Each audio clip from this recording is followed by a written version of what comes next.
Nick, you're one of the rare breeds where you're a senior and you have a chance to go out undefeated against CSU, and a lot of senior classes can't say that. We're going back quite a ways.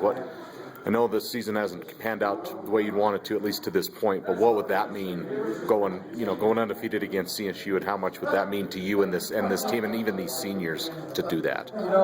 It would mean a lot. We have they're obviously our big rival, only a few miles south. Each year, I know we're 3-0, but I think if you look at the point totals, with the exception of 2 years ago, it's been a narrow margin of victory. So still taking it very seriously. You throw records out the window. And that's why it's such a great rivalry. It would mean a lot, I think, to this team, to the seniors, and to the state to keep the boot here. Is that a big motivation, too? I mean, again, look, you guys have 4 more games. Every game should probably be motivation just for that opportunity to play. But because it is a rivalry game, is this a good time to have a rivalry game with some of the way the frustrating part of the season has gone so far? Yeah, you could. Yeah, maybe stir up some emotion somewhere in the team, maybe with the young guys who haven't experienced this sort of thing. It's their first border war, so it's special for them. I remember mine. You'll remember all these games. Right. Gotta ask, Coach English now is down at CSU after coordinating the defense here, and I don't know how much film you've seen yet, but do you know? And he's like a co-coordinator, so there's 2 guys. But does that give you guys maybe? I don't know if it gives you an advantage, but knowing how Coach English was a little bit and seeing those defenses here in practice, seeing them down there, will that be an advantage, you think, or from what you've seen on film, do you notice maybe some advantages there, or is that just a bunch of wish-wash, so to speak? You see some similarities here and there of stuff that that I would have to block in spring ball or fall camp over and over again. Some of the older guys also recognized it in film.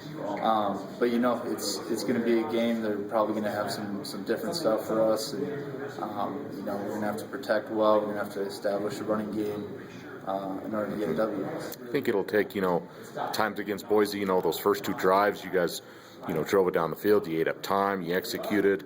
But then there's times where those 3 and outs came. What do you think it's going to take, Nick, just to get it more consistent to where you guys want it? I mean, I don't know if perfection is what you're looking for, but more consistency. What's it going to take in your mind? It starts today. It's Monday through Friday.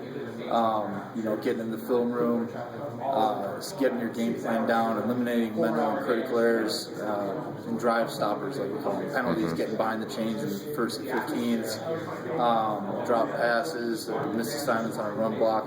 Eliminating those small details can help keep the drive alive and eat up that clock and put points in the board. What does the border war mean to you now? Now you've been a part of it. What does it mean to you?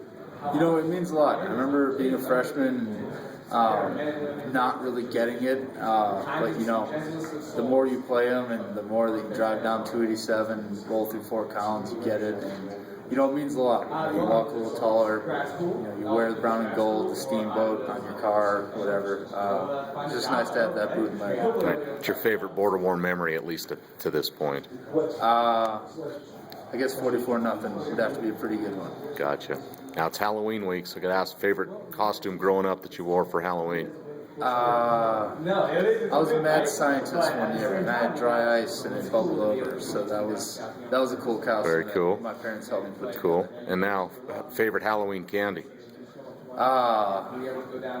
We'll say Reese's. It's mine too, so.